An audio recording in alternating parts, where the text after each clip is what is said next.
This individual and his organization and the Sinaloa cartel poured narcotics into the streets of North America and killed too many of our youth and corrupted too many of our citizens. On January 22nd, 2026, Ryan Wedding walked into the U.S. Embassy in Mexico City and surrendered. The most wanted Canadian fugitive in FBI history simply gave up. However, no one knew the circumstances that had happened within the last 24 hours before he surrendered. What happened in those final hours that made a drug lord choose prison over freedom? The final day. The specifics of those final 24 hours remain classified. U.S. authorities have declined to reveal operational details, citing ongoing investigations. What we know comes from Mexican government statements, security analysts, and the conflicting narratives that emerged in the days following. Mexican Security Secretary Omar Garcia Harfuch confirmed that a Canadian citizen voluntarily surrendered at the U.S. Embassy. FBI Director Kash Patel, who happened to be in Mexico City on what he described as a previously planned trip, took custody of Wedding through the FBI's hostage rescue team. The timing raised questions that Mexican journalists noted publicly. I was privileged to be there on a previously planned trip, and this was a great operation that came together through interagency success. The handover bypassed Mexico's formal extradition process entirely. Within hours, Wedding was on a government plane heading to Ontario International Airport in California. He landed in handcuffs at 7:53 p.m. local time on January 23rd, escorted by federal agents. But how did a man who had evaded capture for over a decade end up walking into an embassy? The answer lies in what happened in the weeks and months before that evening. Wedding had been a fugitive since 2015. He skipped bail on Canadian charges in 2011 and fled to Mexico, establishing ties with Sinaloa cartel figures. For years, he operated under the protection of Los Chapitos, the faction of the Sinaloa cartel led by the sons of Joaquin El Chapo Guzman. He lived in luxury hotels in Mexico City. He moved freely. He ran what authorities alleged was a network trafficking up to 60 tons of cocaine annually from Colombia through Mexico to North America. Then the cartel war changed everything. In July 2024, Joaquin Guzman Lopez betrayed Ismael El Mayo Zambada, the co-founder of the Sinaloa cartel. Guzman Lopez lured Zambada to a meeting and handed him over to U.S. authorities. The act shattered the cartel's internal alliance and ignited a civil war that would claim over 1,800 lives within a year. For Ryan Wedding, this betrayal marked the beginning of the end. Mexican security analyst David Saucedo explained the shift. For reasons still unknown, Los Chapitos decided to pull the backing that he had in Mexico, and he had to find his own protection.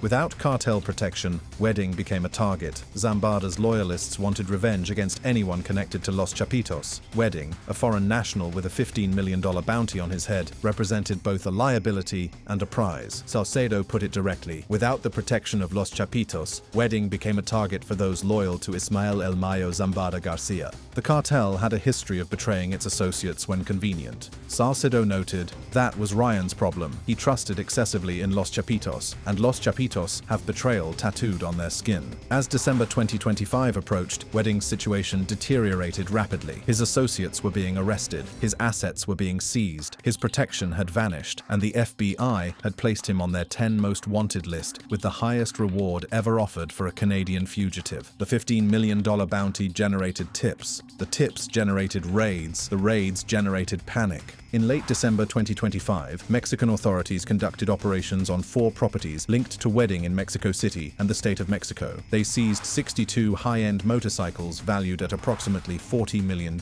They seized a Mercedes-Benz CLK GTR worth an estimated $13 million. They seized artwork, jewelry, methamphetamine, marijuana, ammunition, and documents. They also seized 2 Olympic medals. The raids sent a message. They've seized drugs, cash, guns, Mercedes-Benz worth more than $15 million, $40 million worth of motorcycles, jewelry, and artwork. The net was closing, and whoever had tipped off authorities about Wedding's properties had access to information only someone inside his circle could possess. Analysts believe Los Chapitos themselves may have provided that intelligence. By sacrificing Wedding, they could retain control of his trafficking routes while eliminating a potential weak link in their network. It was a business decision wrapped in betrayal. In the days before January 22nd, U.S. authorities established direct contact with Wedding. The negotiations were described as intense by FBI Director Patel. An agreement was reached. A time was set. Wedding had 3 options: face Mexican custody, face assassination by cartel rivals, or surrender surrender to American authorities. He chose the option that offered the best chance of survival. On January 22, 2026, he walked into the U.S. Embassy. The cartel betrayal. The story of Ryan Wedding's final hours cannot be separated from the story of the cartel that abandoned him.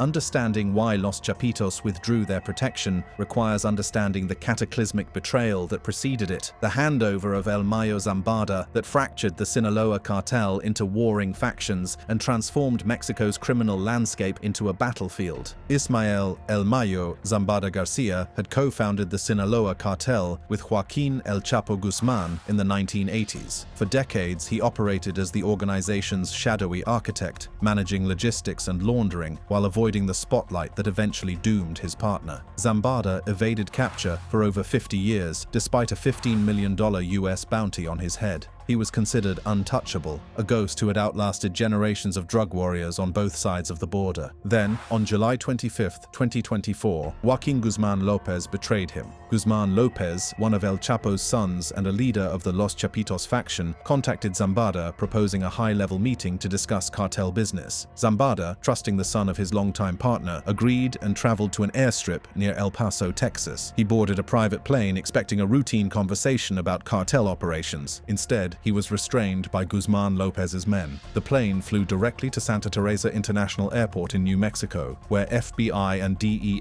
agents arrested both men upon landing. From a US prison, Zambada smuggled out a letter describing the incident as a kidnapping and expressing shock at the betrayal by the son of his closest ally. The letter ignited fury among Zambada's loyalists, who formed a faction known as Los Mayos and declared war on Los Chapitos. The violence that followed was unprecedented. Within months, over 1,800 people were killed and more than 2,000 disappeared in Sinaloa alone. Drone attacks became commonplace. Mass executions occurred in broad daylight. Entire communities fled their homes as the two factions fought for control of territory and routes. A Sinaloan journalist who spoke with CBC described the chaos. For Ryan Wedding, the cartel war created an existential crisis. His protection came from Los Chapitos, but the faction's betrayal of Zambada meant that Wedding was now associated with the men who had torn the cartel apart. Zambada's loyalists viewed anyone connected to Los Chapitos as legitimate targets for revenge. The evidence suggests Los Chapitos made a calculated decision to cut Wedding loose. In the midst of their war with Los Mayos, protecting a foreign national with a massive bounty on his head became a liability rather than an asset. Worse, Wedding's high profile drew precisely the kind of attention that cartels prefer to avoid during internal conflicts. Security analyst David Saucedo offered insight into the cartel's reasoning. The Sinaloa cartel got rid of Ryan to keep the distribution networks, channels, routes, and contacts. The betrayal fit a pattern. Los Chapitos had demonstrated repeatedly that they would sacrifice anyone to ensure their own survival. They had betrayed Zambada, a man who had been their godfather and partner for decades. They had turned on security chiefs and associates whenever convenient. Wedding was merely the latest in a long line of disposable allies. A cartel operative who spoke with CBC in December 2025 cast doubt on the FBI's portrayal of Wedding as a kingpin equal to El Chapo, but confirmed the essential dynamic at play. No creo que esté protegido por el cartel de Sinaloa, ni que esté en la Ciudad de México tampoco, siendo que la Ciudad de México es de las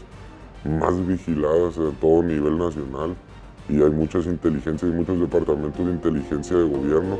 The operative's assessment proved prophetic. Without cartel protection, Wedding's movements became visible to the very intelligence agencies that had been hunting him for years. The December raids on his properties demonstrated that authorities knew exactly where his assets were located. The cartel war also created a secondary threat. In May 2025, Los Chapitos formed an unprecedented alliance with their former rivals, the Jalisco New Generation Cartel, known as CJNG. The partnership, dubbed Fuerzas Especiales Unión, brought CJNG fighters and weapons to support Los Chapitos in their war against Los Mayos. The U.S. Drug Enforcement Administration warned that this alliance could expand these groups' territories, resources, firepower, and access to corrupt officials. For Wedding, the shifting alliances meant uncertainty. Even if Los Chapitos had wanted to maintain their protection, the introduction of CJNG elements into the equation added unpredictable variables. Photographs emerged of CJNG and Chapitos members posing together at a monument in Sinaloa on June 9,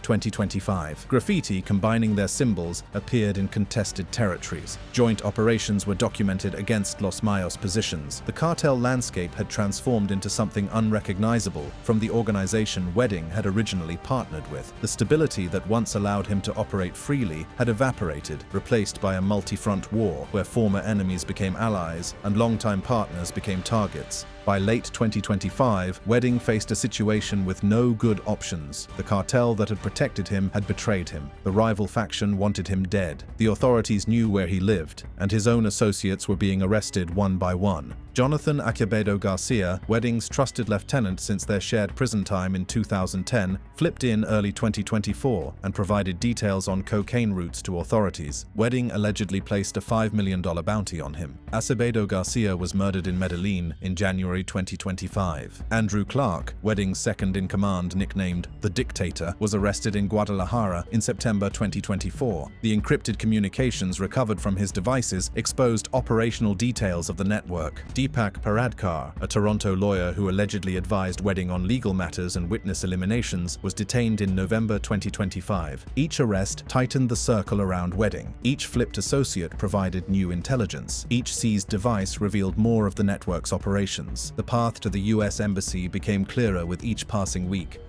The pressure campaign.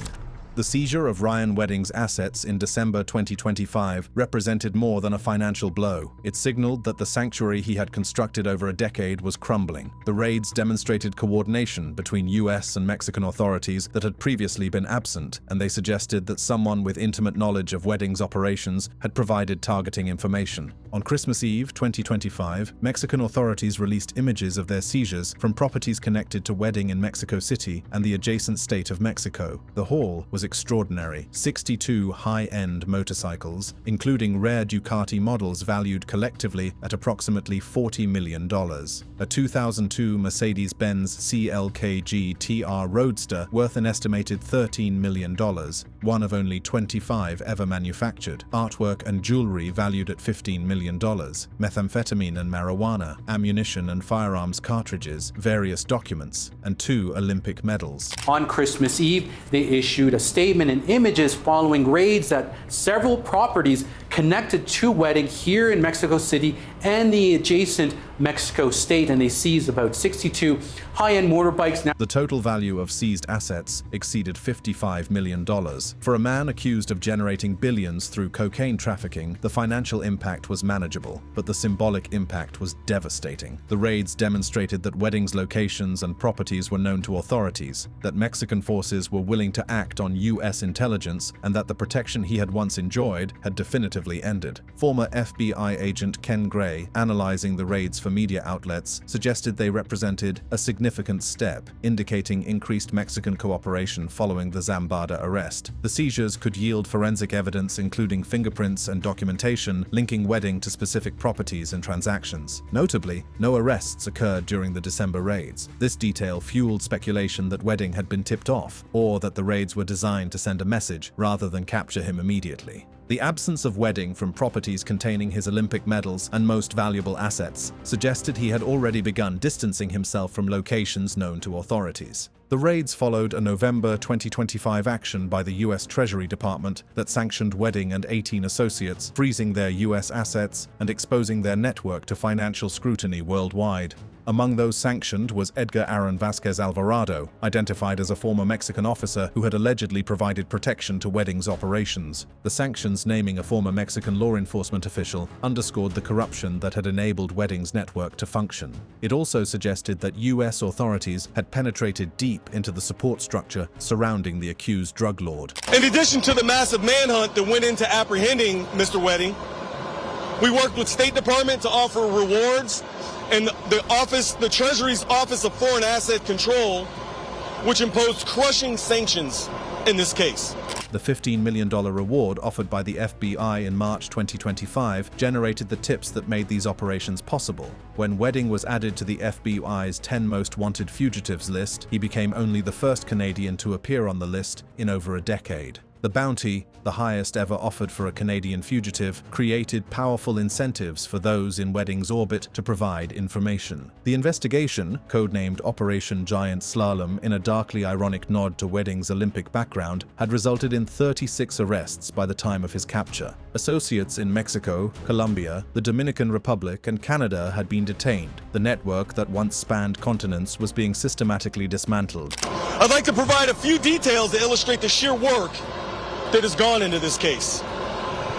We've arrested 36 people for their role in this organization. For Wedding, the cascade of arrests meant that the circle of people he could trust shrank with each passing month. Those who hadn't been arrested were potential informants. Those who had been arrested were certainly talking. The encrypted communication systems that had once protected cartel operations were being decrypted by federal agencies with access to seized devices. The pressure extended beyond law enforcement actions. Wedding's personal life had become intertwined with his criminal operations in ways that made separation impossible. Women close to him had been detained. Properties he had invested in were being raided. The infrastructure of daily existence, places to sleep, people to trust, assets to deploy, was being systematically stripped away. Security analyst Falco Ernst suggested that some of the raids might have served political purposes, providing optics for Mexican authorities amid US pressure to demonstrate cooperation against fentanyl trafficking. But whatever the motivation, the effect on Wedding's operational security was tangible and cumulative. By January 2026, the man who had once commanded a network trafficking tens of tons of cocaine annually found himself isolated in a city where intelligence agencies watched his movements and cartel rivals awaited opportunities. The luxury hotels that had sheltered him became potential traps. The associates who had served him became potential witnesses. The decision to negotiate with US authorities emerged from this closing vice.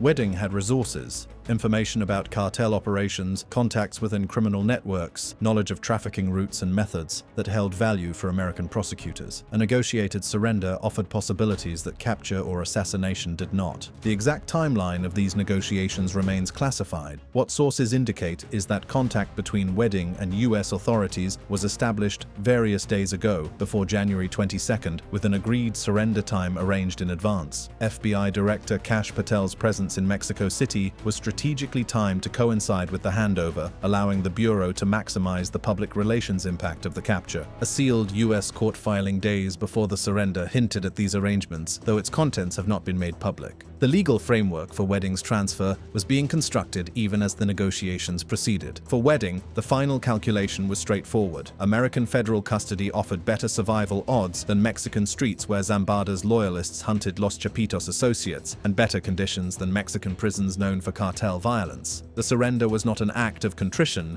but a strategic decision made by a man running out of options. The conflicting narratives, what actually happened on January 22, 2026, depends on who you ask. Mexican officials, US authorities, and Ryan Wedding's defense team have offered three distinct accounts of the custody event, each shaped by political imperatives and legal strategies that extend far beyond the fate of one accused drug lord. Mexican President Claudia Sheinbaum addressed the capture during her January 26th Mañanera press conference, insisting that Wedding presented himself to the embassy, turned himself in at the embassy. She emphasized that no joint US-Mexican operations occurred on Mexican soil, a constitutional distinction that carries significant weight in a nation sensitive to questions of sovereignty and foreign intervention. To support her claim, Sheinbaum presented what she described as the best proof, an Instagram post from an account purporting to be Wedding's, stating, "After seeking guarantees for a fair process, I have decided to voluntarily turn myself in." The problem was that the post was fake. Investigations by CBC and other outlets using AI detection tools identified the image as artificially generated. The account, at BossRyanW_, had posting patterns inconsistent with legitimate use and displayed technical anomalies characteristic of AI-created content. The Mexican president had cited fabricated evidence to support her narrative of voluntary surrender. Despite the debunking, Sheinbaum maintained her position. For the Mexican government, the stakes extended beyond this single case. Acknowledging US operations on Mexican territory, or even coordinated captures without Mexican leadership, would set precedents with implications for future law enforcement cooperation and domestic political standing. Security Secretary Omar Garcia Harfuch posted on X following the capture, noting that FBI Director Patel departed Mexico City with a Canadian citizen who voluntarily surrendered yesterday at the United States Embassy. The phrasing carefully avoided any suggestion of American operational involvement while emphasizing Mexican cooperation. U.S. officials offered a different framing. The U.S. Embassy statement described the surrender of Ryan Wedding resulting from pressure applied by Mexican and U.S. law enforcement working in close coordination. Ambassador Ron Johnson praised the bilateral relationship while crediting agencies on both sides of the border. FBI Director Patel, speaking at the Ontario, California press conference following Wedding's arrival, emphasized the operational aspects. The word apprehend carried implications different from surrender. Patel also referenced intense negotiation preceding the handover and highlighted the involvement of the FBI's hostage rescue team in taking custody, details suggesting a more active American role than the Mexican government acknowledged. Attorney General Pamela Bondi credited President Trump's aggressive stance on cartel enforcement, framing the capture as validation of administration policy. The political dimensions of the announcement were unmistakable. Wedding's defense attorney, Anthony Colombo, offered the most direct challenge to the Mexican narrative. Speaking outside the Santa Ana federal courthouse following his client's January 26th arraignment, Colombo declared he didn't surrender, he was apprehended, he was arrested, so any spin the government in Mexico is putting on this, that he surrendered, is inaccurate. Colombo drew a comparison to U.S. actions against Venezuelan President Nicolás Maduro, suggesting the capture represented unilateral American intervention in sovereign territory. His framing served obvious legal purposes. Portraying Wedding as caught rather than yielding could support future arguments about the circumstances of his custody. The defense attorney's background added intrigue to his arguments. Anthony Colombo is the grandson of Joseph Colombo Sr., founder of the Colombo crime family in New York. His family history in organized crime provided unusual expertise for representing an accused cartel kingpin. Independent analysts offered synthesis of the competing accounts. David Saucedo, the Mexican security expert who had tracked the case, suggested the custody event fell somewhere between the official narratives, a negotiated surrender prompted by desperation rather than a voluntary capitulation or a dramatic capture. The coincidence was almost certainly not coincidental. Saucedo reported that U.S. authorities had been in contact with Wedding various days ago and that a surrender time had been agreed. Patel's trip was likely scheduled around the anticipated handover, allowing the FBI director to personally oversee the capture of a top 10 fugitive. The competing narratives serve the interests of each party advancing them. Mexico protects sovereignty claims and domestic political standing. The United States maximizes credit for an enforcement victory. The defense establishes grounds for potential legal arguments while managing public perception of their client. For the victims of Wedding's alleged crimes, the families of those killed in cartel violence, the communities devastated by cocaine and fentanyl trafficking, the witnesses who cooperated and faced assassination attempts, the debate over semantics carries less weight than the fundamental fact of his capture. The aftermath and what comes next. Ryan Wedding arrived at Ontario International Airport on January 23, 2026, stepping off a government plane in handcuffs under heavy security. FBI Director Kash Patel stood nearby, having personally escorted the fugitive from Mexico City. The capture marked the 500th apprehension of an FBI top 10 fugitive since the program's inception 75 years earlier. Video footage captured Wedding's transfer from aircraft to ground transportation. The former Olympic snowboarder, who had once competed before international audiences, now faced cameras of a different sort, media documenting his transition from fugitive to defendant. 3 days later, on January 26th, Wedding appeared in the Ronald Reagan Federal Building in Santa Ana, California, for his arraignment. He entered the courtroom in khaki prison garb, orange socks, and Crocs, shackled at the wrists and ankles. The athlete who had represented Canada at the 2002 Winter Olympics now stood accused of crimes carrying potential life sentences. Wedding waived the reading of his indictments and entered not guilty pleas to all 17 counts across 2 separate federal indictments from 2024 and 2025. The charges included conspiracy to distribute cocaine, money laundering, witness tampering, and murder in aid of racketeering. U.S. Magistrate Judge John D. Early ordered Wedding held without bail, citing flight risk and danger to the community. The man who had evaded capture for over a decade would remain in federal custody pending trial. Defense attorney Anthony Colombo did not contest the detention, but signaled intention to mount an aggressive defense. He characterized the days since Wedding's arrest as a whirlwind and indicated that his team team needed time to review the government's evidence. A status conference was scheduled for February 11th, with trial tentatively set for March 24th, though Colombo anticipated delays given the case's complexity. Ryan Wedding will be held in custody over the weekend and is anticipated to have his initial appearance on Monday morning. While we're happy about this victory, we have a lot of work ahead of us to prosecute this case and continue our investigation. The investigation itself remains active. FBI Assistant Director in Charge, Akil Davis, emphasized that additional suspects remain at large, with the State Department still offering $2 million in rewards for information leading to their capture. I want to emphasize we are still seeking multiple individuals wanted for their roles in this organization.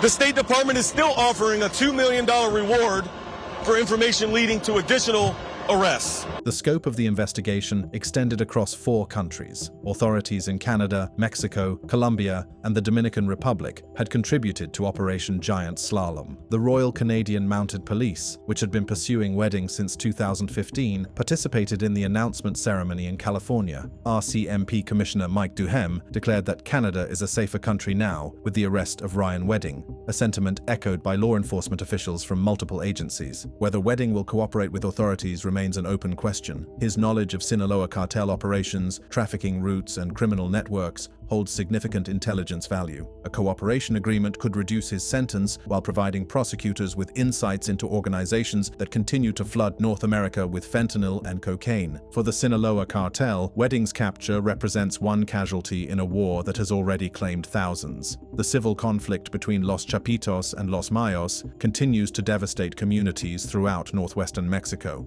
The alliance between Los Chapitos and the Jalisco New Generation cartel has expanded violence into new territories while reshaping the balance of power in Mexican organized crime. The cartel operative who spoke with CBC in December 2025 dismissed American portrayals of Wedding as the new Pablo Escobar or modern El Chapo, suggesting his profile had been inflated for law enforcement public relations purposes. Es el nuevo Chapo. He says the U.S. has inflated Wedding's profile. Yo creo que ya lo tienen ubicado, nomás lo están dejando ser. Al momento de agarrarlo, ahí vas a sacar la noticia grande, pues. Y lo van a inflar como una noticia gigante. Whether Wedding was truly a kingpin, comparable to history's most notorious traffickers, or a mid-level operator whose profile served American political purposes, will be tested through the legal process that now begins. What remains undisputed is the trajectory of his life, from Olympic athlete representing his nation on the world stage, to convicted drug offender, to fugitive, to accused leader of a transnational criminal enterprise, to federal defendant facing charges that could result in his death in prison. Click on one of the cards on your screen to see more videos like this.